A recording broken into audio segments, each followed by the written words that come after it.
ಇನ್ನು ಒಂದು ಮಾತು ನಿನ್ನ ಬಾಯಿಂದ ಹೊರಗೆ ಬಂದ್ರೆ ನಾನು ನಿಮ್ಮಮ್ಮ ಆಗಿರೋದಿಲ್ಲ.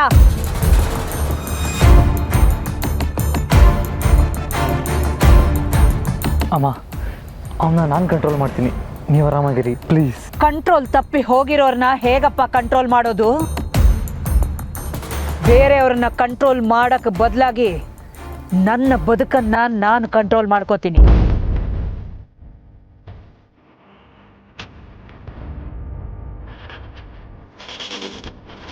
ಬರ್ತ್ಡೇಗೆ ಎಲ್ಲರೂ ಗಿಫ್ಟ್ ಕೊಟ್ಟೆ ಕೊಡ್ತಾರೆ. ಇವನೀಗ ಮಾತಾಡಿದ್ದು ಕೂಡ ನನಗೆ ಒಂದು ಸರ್ಪ್ರೈಸ್ ಗಿಫ್ಟ್ ಅಂತ ನಾನು ಅಂದ್ಕೊಂಡ್ಬಿಡ್ತೀನಿ.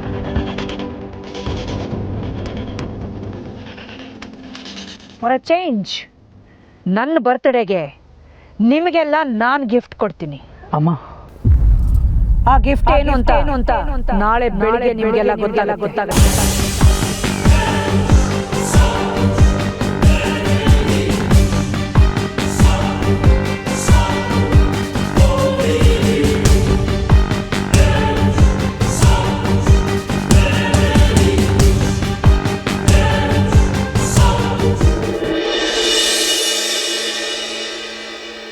Vedant, I am so sorry. ಎಡವಟ್ಟಾಗಿ ಏನೇನೋ ಆಗೋಯ್ತು.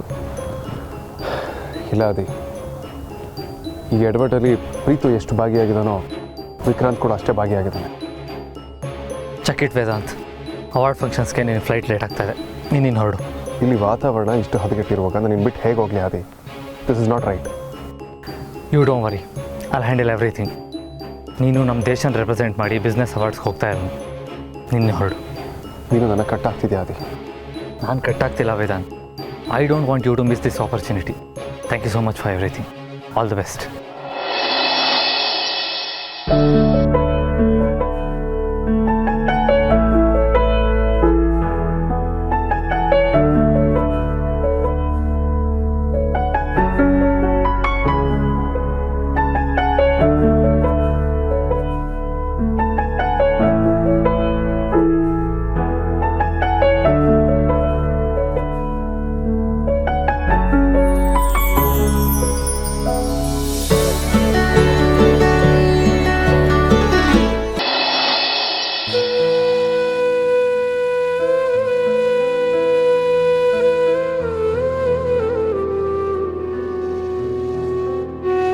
ರಘು, ಪ್ರೀತು ದಿಶಾನ್ನ ಒಂದು ಮಾಡೋಕ್ಕೆ ನಾನು ಯಾಕೆ ಇಷ್ಟೊಂದು ಹಠ ಮಾಡ್ತಿದ್ದೀನಿ ಅಂತ ನೀವು ಯೋಚನೆ ಮಾಡ್ತಿದ್ದೀರಾ ಅಲ್ವಾ?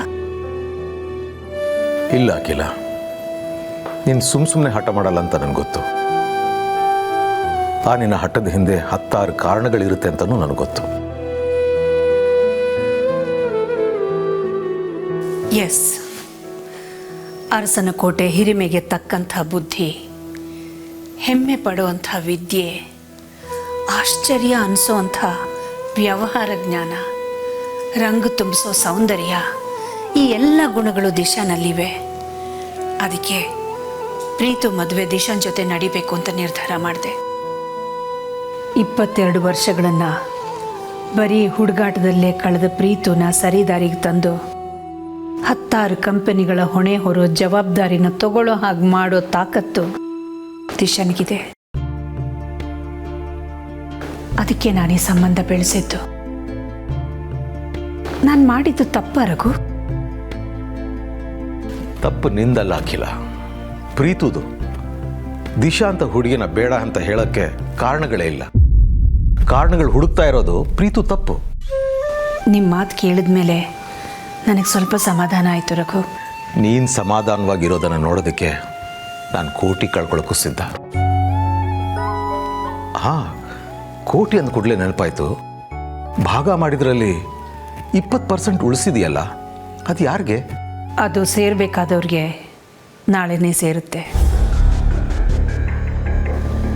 ಎಲ್ಲದಕ್ಕೂ ನನ್ನ ಬೆನ್ನ ಹಿಂದೆ ನಿಂತಿರೋ ನಿಮ್ಮ ಹೆಸರಿಗೆ ಯಾವ ಆಸ್ತಿನೂ ಬರ್ದಿಲ್ಲ ರಘು. I am sorry. ಆಸ್ತಿ ಅಖಿಲ, ಅವ್ರು ಎಲ್ರಿಗಿಂತ ನಾನು ಶ್ರೀಮಂತ. ಅದು ಹೇಗೆ? ನೀನೇ ನನ್ನ ಆಸ್ತಿ. ನಿನ್ನನ್ನು ಬಿಟ್ಟು ಬೇರೆ ಏನು ಬೇಕು ನನಗೆ?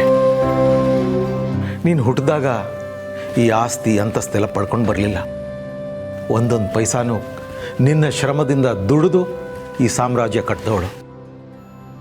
ಈಗ ಮತ್ತೆ ನೀನು ಕೋಟೆ ಕಟ್ತೀನಿ ಅನ್ನೋ ನಿನ್ನ ಬೆನ್ನ ಹಿಂದೆ ನಾನು ನಿಂತಿರ್ತೀನಿ.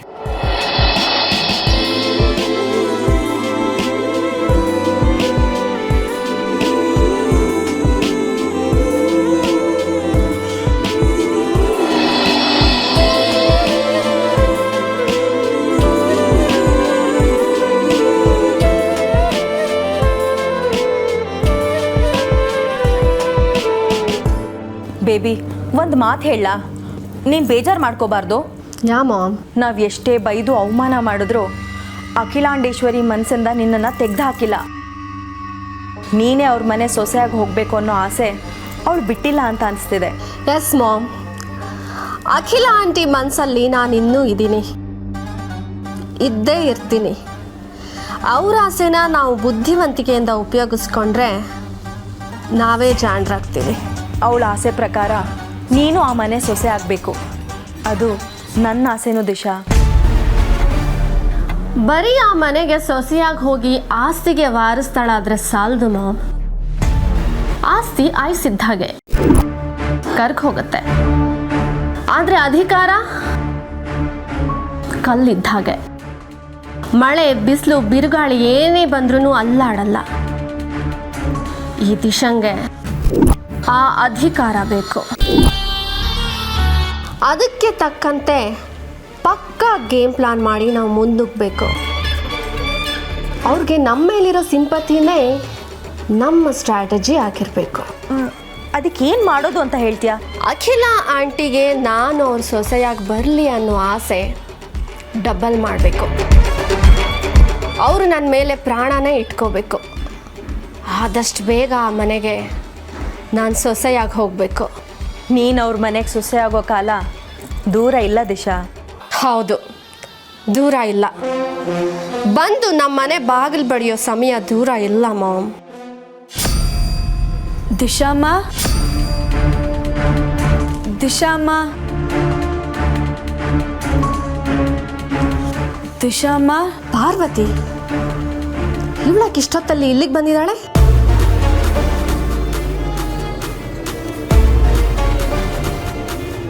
ಹೇ, ಯಾಕೆ ಬಂದೆ ಇಲ್ಲಿ?